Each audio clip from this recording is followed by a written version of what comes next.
semua teman-teman. Selamat siang.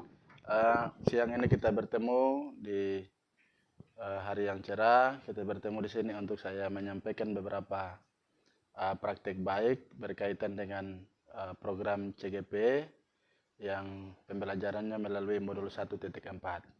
Dari materi modul 1.4 ini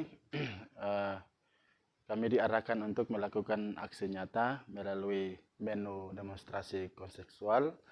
Oleh karena itu, di sini materi yang diangkat adalah tentang budaya positif. Nah, Bapak Ibu guru semua yang saya kasihi, saya hormati, bahwa budaya positif itu berkaitan dengan sesuatu hal baik, kebiasaan-kebiasaan baik. Jadi omong tentang positif, maka sudah ada di pikiran kita bahwa itu adalah hal yang baik. Jadi hal yang baik itu bukan menyangkut pada satu hal saja, ada beberapa. Ya, baik itu perkataan kita, pola pikir kita maupun tindakan kita. Ya. Nah, lanjut. Nah, peran saya dalam menciptakan budaya positif di sekolah itu yang seperti apa? Ya, lanjut. Ya, seorang guru yang baik harus memiliki kemampuan dalam mewujudkan budaya positif di sekolah. Ya, jadi budaya positif itu saya tadi sudah sampaikan bahwa dari awal itu adalah sesuatu yang baik. Jadi ketika sudah ada di lingkungan sekolah, maka budaya positif itu sudah harus ada di dalam pikiran kita. Ya, tidak bisa dipengaruhi oleh apapun. Jadi budaya itu adalah bagian dari kebiasaan. Jadi kalau kita memulai sesuatu dengan terbiasa, maka tentu akan ada pada jenjang waktu yang panjang. Ya, dia tidak mudah hilang. Ya, sesuatu itu akan kita transfer kepada orang lain, akan kita memberikan contoh kepada orang lain. Satu halnya ialah budaya positif. Lanjut. Ya, tujuan penerapan budaya positif di sekolah.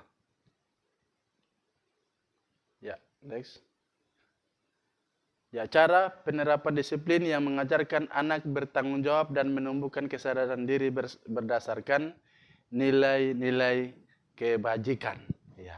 Jadi dalam menerapkan disiplin positif itu ada nilai-nilai kebajikan baik yang kita akan miliki. Baik itu anak itu sendiri maupun orang-orang yang ada di sekitarnya. Jadi orang-orang yang di sekitar yang dimaksudkan di sini adalah bisa Bapak Ibu guru maupun masyarakat yang ada di wilayah di mana satuan pendidikan itu berada. Lanjut, Bapak. Ya.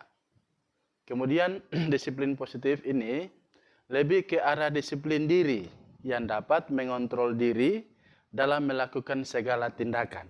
Jadi kalau misalnya seseorang sudah punya kebiasaan positif ini yang akan mengontrol dirinya di sepanjang ia ada di sekolah.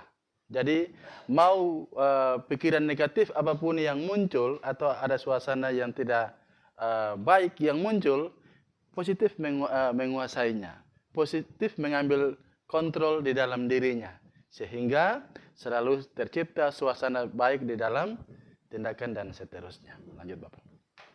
Nah, kemudian disiplin positif ini juga dapat membuat murid lebih memahami dan menyadari berdasarkan motivasi internal, bukan akibat paksaan, atau bukan akibat pujian atau hukuman. Ya. Lanjut. Kemudian bagaimana penerapan budaya positif di sekolah? Ya. Penerapan budaya positif di sekolah itu membentuk keyakinan sekolah atau keyakinan kelas. Jadi di sini guru berperan dalam terbentuknya keyakinan sekolah atau keyakinan kelas dengan adanya kesepakatan antara guru dan murid. Jadi kesepakatan kelas itu misalnya wali kelas di dalam membimbing anak-anaknya di kelas misalnya kelas 71, maka kesepakatan itu harus ada, ya. Atau keyakinan kelas itu harus ada. Nanti sebentar kita akan sampai poin-poin apa yang termasuk dalam keyakinan kelas.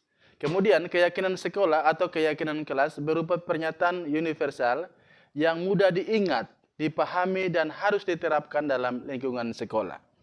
Jadi universal itu artinya bersifat menyeluruh.